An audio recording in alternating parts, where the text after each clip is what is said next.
Daily flashback to this day in 2006 when embattled UN Ambassador John Bolton announced he was stepping down from his post. President Bush accepted the resignation with, quote, deep regret. Bolton was installed in the job in August 2005 as a recess appointment, but was unable to win Senate confirmation.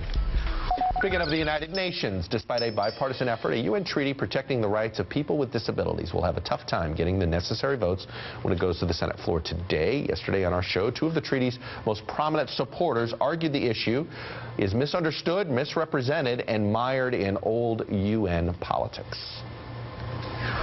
This treaty extends to some 650 million people with disabilities around the world.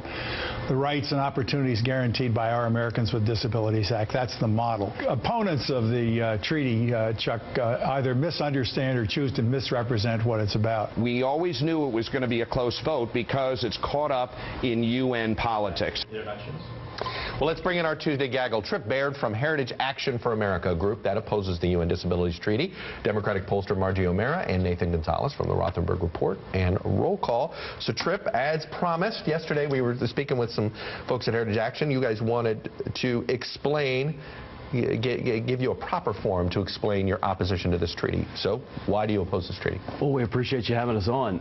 Well, your guest yesterday, Governor Thornburg, said that this would extend the ABA to 650 million people around the world. Actually, that's not true. He ended up, if you replayed what he said, he actually contradicted himself, and he said it's really not that binding. There's nothing to see here. Why shouldn't, no one should oppose it.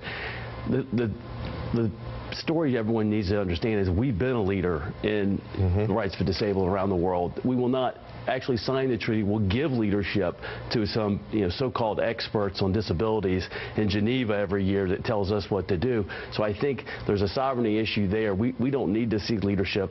We've been the leader on this issue for But isn't decades. there a sense of where the American business community should know that there's a level playing field when it comes to, so here in the United States, they know they have to abide by the ADA Act. Sure. Why shouldn't they know that that they're doing business in the same way around the world? Well, other countries that want to give rights to the disabled are free to sign the treaty and get to work, passing the same laws we've passed over the last 20 years. So I think there's nothing stopping these countries from doing this anyway. It's not, us signing this treaty does not bind any country or make any country do anything. So we don't really see the point in the treaty other than giving these experts more authority. Are you going to win?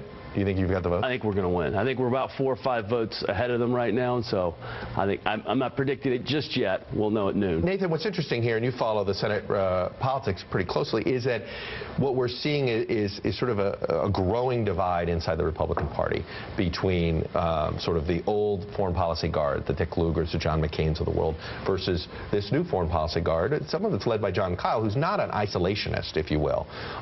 There is some isolationist views there, but it's an interesting divide that is sitting in the Senate. Right, and in some ways it's not even a divide anymore. Some of those senators aren't even a part of the caucus anymore. But I think with this issue, part of it is that, to say that there's skepticism, overall skepticism about the UN among some of the Republican Party, was probably an understatement. And I think this just digs, deeper into some of that, deep-rooted skepticism of the body in general. All right, I want to move to fiscal cliff here. Margie, there's a mix of public opinion and public policy here. Democrats feel as if they're winning the public opinion war, but that isn't going to get them 218 votes. So at what point does winning the public opinion war sort of become diminishing returns?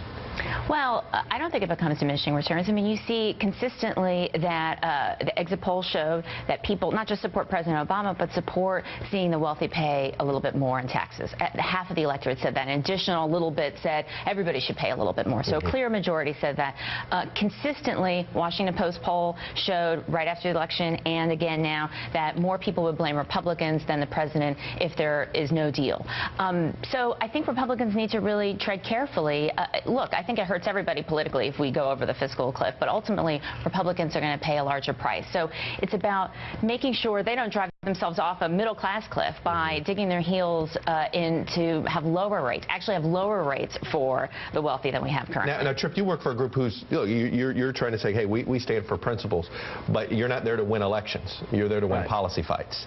But the fact is, if there Republicans could be, some conservatives could be pulling Republicans away from being able to win swing voters. What do you say to hopefully that? good policy makes good politics. In this case, if say we concede the tax issue, but that's not going to fix the problem. The drivers of the debt, or one is spending, but also is entitlements. And Boehner punting, basically capitulating to the White House yesterday in his letter, saying we're not going to take a capitulation, and the White House doesn't even call it a serious proposal. Again. I mean, that's a pretty. Well, we're all going to put our heads in the sand and say that entitlements aren't the driver of the deficit, and our long-term fiscal cliff is. I mean, you don't think some people think we're already off the cliff. Entitlements there. You don't think he put enough detail on entitlements? No.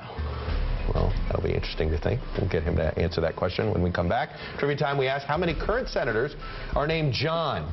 Any spelling of the name counts. The answer is 12. By the way, Johnny Isaacson didn't know the answer to this trivia question. Here's the list. Look at this. Barrasso, Bozeman, Cornyn, Hoeven, Isaacson, Kerry, Kyle, McCain, Tester, and Thune. Then there's Jay Rockefeller and Jack Reed. Their given names are John. And that's not even counting the two senators whose last names are Johnson. We'll be right back in Name Trivia You Needed to Know.